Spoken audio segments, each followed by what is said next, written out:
Hey everybody, welcome back to Behind the Line. So let's talk about resisting. There are two types of resisting in most states.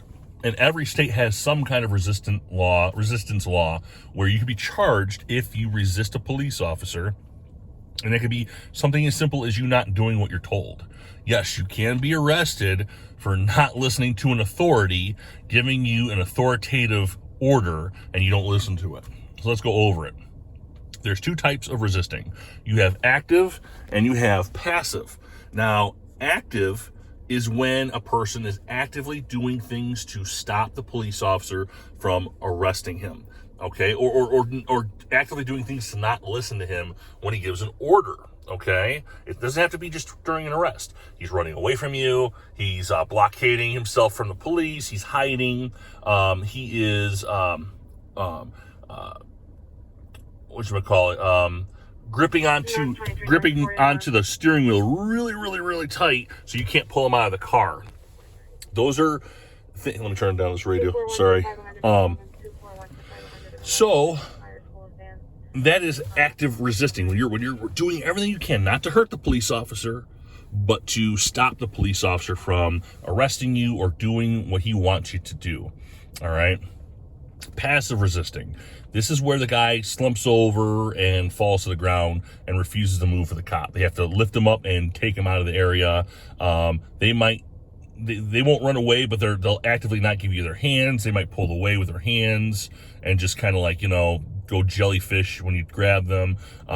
They will, slump over the wheel, act sick, do something that's not. They're not running from you. They're not trying to hurt you. They're just not listening to what you have to say. They might just sit there and just, put their fingers in their ears and go, nah. That's passively resisting. All right, now that we know what the resistances are, let's talk about what the crime is and how you could be arrested for resisting the police. So, we talked about a few things. I'm gonna have other videos about them, but I've mentioned in the past, detaining people, right? What that means, what it's for. We've talked about how a police officer could detain you, let's say, if he believes you committed a crime, are about to commit a crime, or have already committed a crime, right?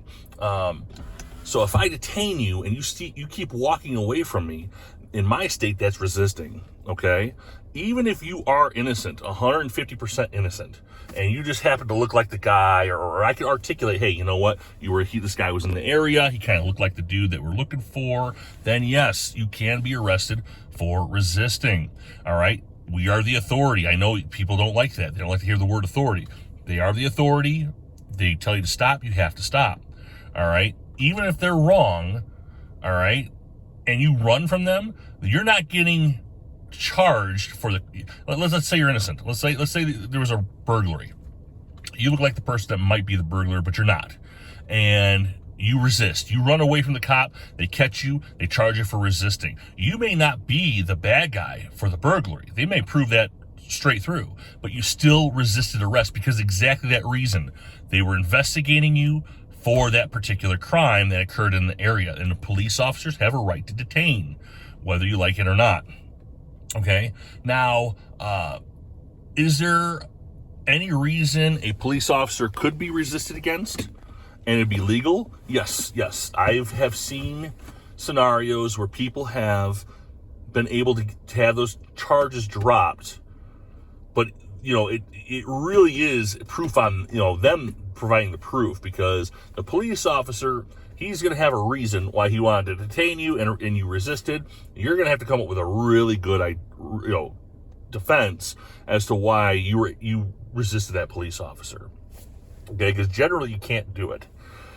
The one wacky scenario that I have where a person fought in court, a guy was speeding through town. One of my guys pulled him over. He had his pregnant wife in the car with him, and this guy, he drove away. He's like, I have to go to the hospital. But, the cop not knowing if the wife is even pregnant, all right, he follows. And they get to the hospital, and so he pulls the guy out of the car. Wife is taken into the hospital, but he doesn't know why the guy's in the hospital, or the wife is in the hospital, right? I mean, yeah, she might be pregnant, right? Could be a scam. Anyway, the police officer gave the tickets. He didn't arrest him, but he did charge him for resisting. Cop doesn't have to actually resist you to charge you. At least in my state, we could write it up as a charge in the report and give it to the state's attorney and let them decide what to do with it. And the state's attorney looked into it, and they did. They interviewed the guy. They ended up having him come in, and they talked to him, and they ended up dismissing the charges of the resisting. She was pregnant. He was a first-time dad, first-time mom. They were nervous, but he did get the speeding ticket. So they didn't drop the speeding ticket, and so that is the scenario could have gone worse. He could have been arrested for the resistance, but we took it as a kinder, gentler approach and went through the state's attorney. But technically, he could have been arrested right then and there with the wife all alone. The guy the cop didn't want to be that one to pull the guy out, have him in jail while his kid's being born. But it could have gone that way, and legally too. So something to think about. And here's the problem too. Let's say that the cop was going to get him for resisting. That father is going to do everything he can to go see his wife and his kid be born. So that could have caused a more serious situation. Someone could have got hurt. More serious charges could have been thrown out there. It's just, that's the purpose behind the resistance laws, is to negate a lot of these worse crimes being committed because people disagree, right? I was told many years ago by an old cop when I just started, you can't fight the police on the street, only in the courtroom. And that really is true. You can fight us, you can beat us up, we can get shot, we can get killed. There's always going to be more police officers, and we're going to find that person. We have more weapons, we have more technologies. You can't fight the police, but you can fight them in the courtroom. And that's the whole purpose behind a courtroom, is so that you can get the justice you need if you can prove it.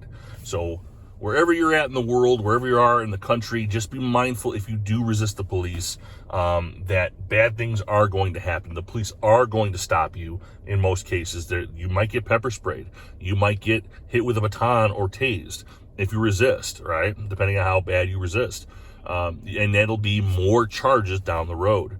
So be safe out there. This isn't legal advice in the terms of, you can or can't.